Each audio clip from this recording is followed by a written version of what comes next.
Hello YouTube, Infinite Magicraid community, Gandalf here. We're on the server 108 account today, and we went ahead and did a little bit more on Faction Abyss, and we unlocked Agatha E2. What's really important about Agatha E2 is this is when I feel like Agatha actually becomes very viable as a direct damage dealer option for a lot of the content. And I think, now we have 13 factions out there. This account being just about 5 months old, I feel like Agatha might actually be a really good alternative for players to consider if you really need to get some direct damage done.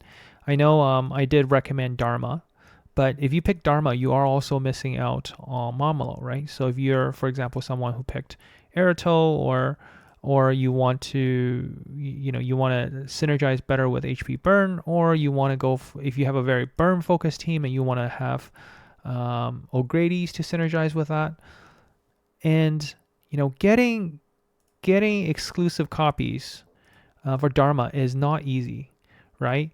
Elemental cities getting consistent clears and be able to clear some of the factions is actually hard, especially if you don't have the right faction hero. But I feel like, starting the game with 20 regressions, right? And having now 13 factions as opposed to when we first started playing when there was only 10. 750 points actually is not that hard to get. Imagine you get 30 unruly outlaws, because everything is about, 10 levels higher, right? Here, things do get a little bit harder at level 270, but, at somewhere where you're around, let's just say here, right? This is also around 250, 270. So difficulty wise, if you can average out to stage 20 for all of these, which is very manageable, right? Stage 20 for all of them. If you stage 20 all of them, that's 720 points plus 30 over here. You're exactly at 750. And if you happen to, really take advantage of regressions and get a lot of early 60 plus points for some of your heroes, you could get Agatha E2. In this video, we will talk quickly about her build, and we'll compare her to Dharma, which is kind of like the free-to-play godsend of a direct damage dealer. Now remember, Dharma's damage really kicks off at exclusive 5. Like, you need to go all the way to exclusive 5. At the rate that we earn endless cloister shards, when we go to Elemental City, this comes back once every 14 days, right? And at most you can get is 25 of those, assuming you're able to clear all the special stages. Being, if we look at the special stages, you got 15, 25. So it takes 2 months per exclusive. It is very much time gated. So by the time you get to, exclusive 5 on Dharma, you're looking at least 10 months of gameplay, assuming you're able to do that perfectly on day one. Realistically, most players, especially free to play, you wouldn't be considering an E5 Dharma until almost over a year into the game. But for free to play, I do feel like you can get to Agatha E2 a lot sooner, right? Especially if you really optimize your regression for building heroes to progress in Faction Abyss. So let's quickly take a look at Agatha's build. The best echo for her for free to play, if you don't get her special echo, is Battle Specialist, because whenever you're getting shield, the primary stat is actually crit rate, which is something she absolutely needs. The attack will actually increase your damage as well, because for all direct damage dealers, even if you're HP based scaling or defense based scaling, your attack still matters. It is used to calculate against the defense of the enemy to figure out how much damage reduction is going to be done to your damage. And then piercing here is really important. It ignores the damage the enemy. It goes through the enemy defense a lot more effectively. So if you haven't checked out on my channel, there is a damage formula video, and it explains how that actually works. Pretty much, if you think about the defense, like the damage reduction formula is simply just the enemy's, it's like your attack divided by your attack plus the enemy's defense, where defense then is multiplied by 1 minus the piercing rate. So the more you have higher attack than the enemy, the more damage will go through effectively. So that's why attack still matters. So this is the best echo you can get for Agatha, because she always gives herself a shield starting at exclusive 1.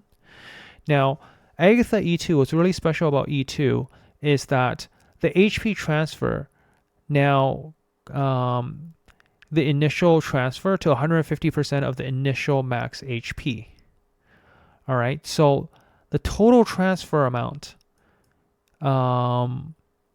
goes up significantly. All right, and this damage has extra 75% piercing.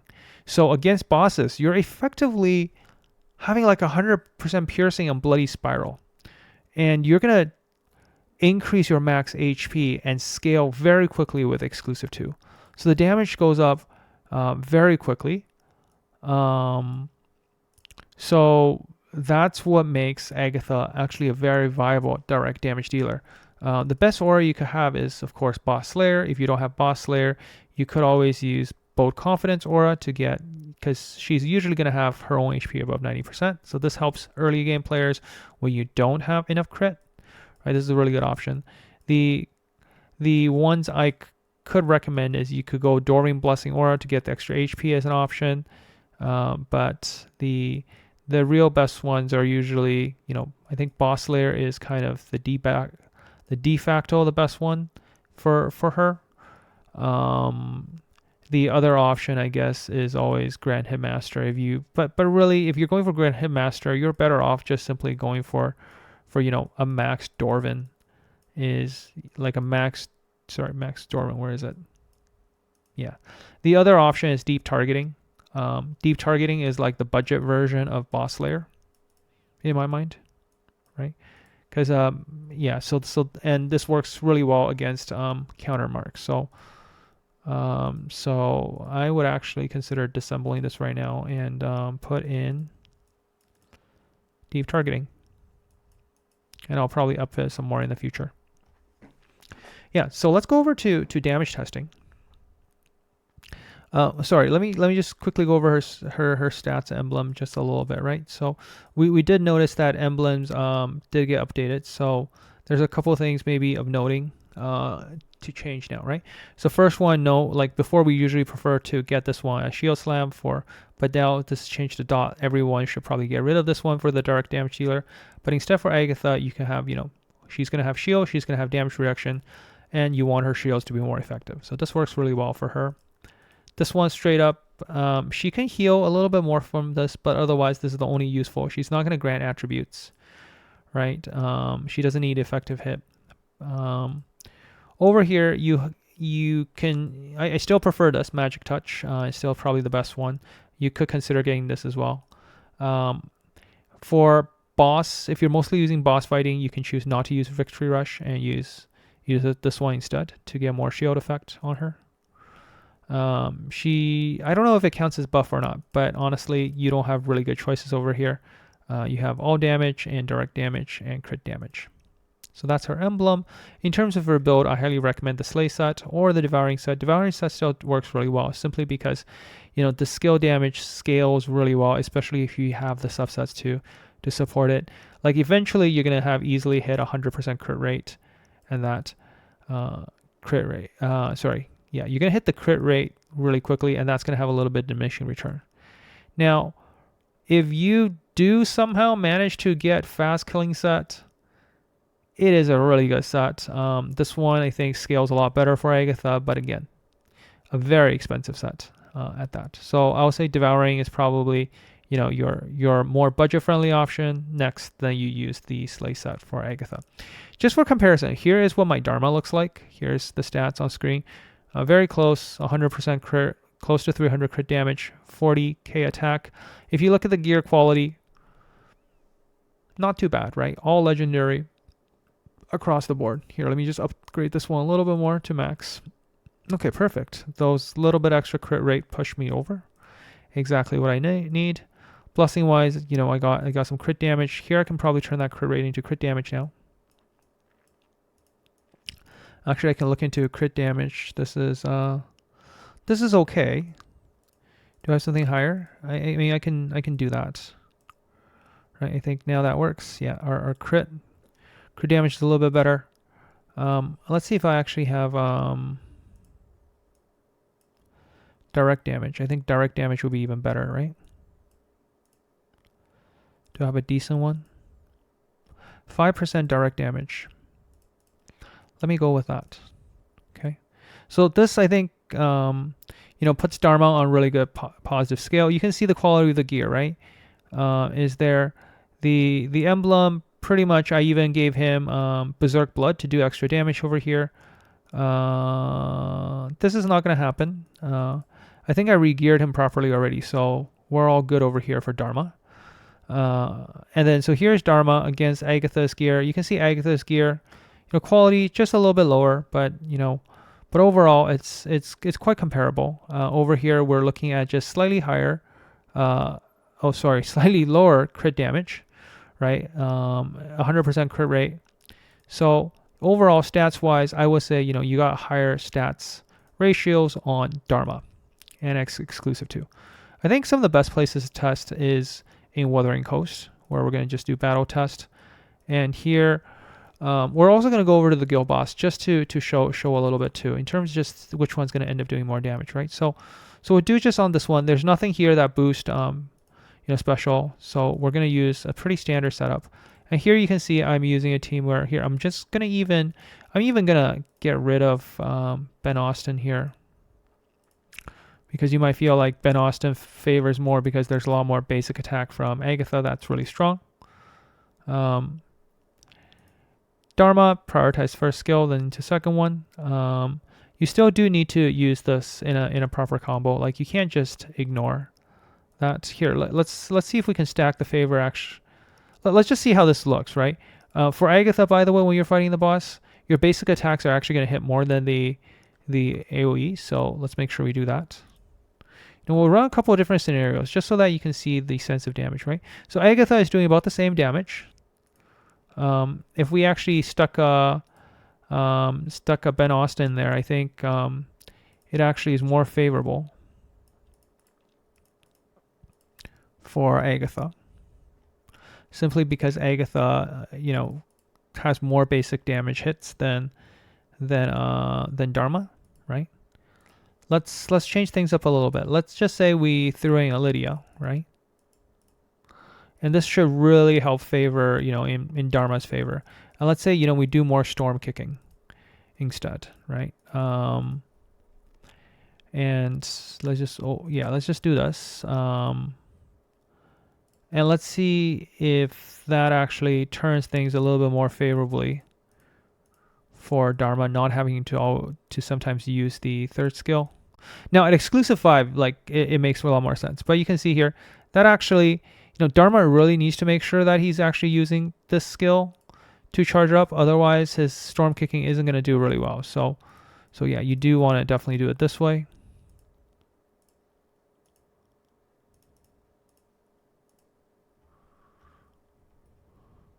And you can see, that still scales better for Agatha, right? So Agatha's damage is quite notable over here. Let's go take a look at, what it potentially means for Guild Boss. Not saying that, people are still worrying about Guild Boss 6 right now, right? Let's do battle test. Let's just say Agatha straight up, Agatha versus Dharma, both at exclusive 2. We're just gonna throw in, a Santa. Here we'll throw something like that in. We'll go for a test. And here we see, Dharma doing just a little bit more, but because we forgot to make sure Agatha uses this. Right. One of the things you will notice with this boss, though, you do get a 50% HP reduction. That's why Agatha is not very effective, right? It's because the boss actually has that debuff. If we tried this on boss 5 where there isn't this one, I believe, the damage will be a lot closer, right? We did end up killing the boss on 15 turns. So in general, what you saw here should give you a good sense of, what Agatha is capable of on similar and slightly maybe worse stats in my mind, right? If you look at the stat gear quality and count the number of subs, overall Agatha is a little bit worse off than Dharma here. So yeah, I hope this video helps. It gives, I guess, the newer players another option. So as you're starting out your account in your first few months, you could consider, pushing Faction Abyss or paying more attention to Faction Abyss a little bit more. You can see, yes, Doom Legion and Sega City, I was able to push a little bit further ahead because I had a Mural and Giselle. But if you're just, building up, heroes in every one of your faction a little bit, like some of these, there's a huge opportunity, right, for here. Like Bobo Ann, everybody got a free Bobo Ann now, and Bobo Ann should be able to help us push quite a few levels, right, over a Nameless Brotherhood for everybody. Sega City is generally an easy one because a lot of people will go for Damu and Indra. Here we got, Santa and Hazanja is going to help Dragon Tribe. You got Catherine over here. A lot of people like to pick Nita, so Nita is going to help over here. A lot of people have Moricus, so that, like, my Moricus soloed up to 18, right? Doom Legion has Little Jack, I guess. I mean, if you have Giselle, you probably don't have that kind of problem. But Holy Parliament, a lot of people go for Lance. Like my Lance, this is like 2 people soloing, right? Lance and Nordak pushed up to 27. So if you happen to have a Nordak and Lance, Holy Parliament's easy. Here, if you have Atkins with Allcaster is what I used for the most part. Here you have quite a few other heroes that you could use, right? Like Chardonnay will work, right? Eternal Sect is a little bit harder, but Eternal Sect you can really take advantage of Agatha. Like Agatha by herself should be able to, clear quite a few stages, right? Like let's, at this point I feel like let's give it a skip and see if my bad. I don't think she. Oh, there you go. There you go, Agatha soloed it. Easy. But you don't have Agatha up to that point. That kind of is a moot point there. Wizard Eye. I mean, there's a few, right? Like we have Anna early on. Like I was using Anna very early in the game. Anna. You have Jenny now. I feel like you can push a lot more on this one as well. For a few stages, right? So getting a lot of them to just 60 points should be relatively easy once you're like 3 or 4 months into the game. So Agatha is a really good alternative to Dharma if you did not pick Dharma. There is a few. I feel like we're still missing a lot of direct damage dealers in the game, and having Agatha to pair with Nordak, and especially throw in like a Ben Austin or something like that, that in Santa, that really gives you a really good option for if you really need to do some direct damage to the enemy. Agatha definitely will work. All right, so hopefully you enjoyed my rambling and the update on this account. Give some of the newer player another alternative to look at, so we don't forget about Agatha. And of course, Agatha E5 is now available. I feel like it's more of a accomplishment trophy more than anything else. The E5 does prevent revive. But it's not going to be game changing. A lot of the end game players aren't going to be using Agatha once you have all the best heroes in the game. But that is really, really far out. I don't think you should be worrying about that at this point in the game, especially you're following along and playing along with the 108 series. All right, I'll catch you guys in the next one. Gandalf out.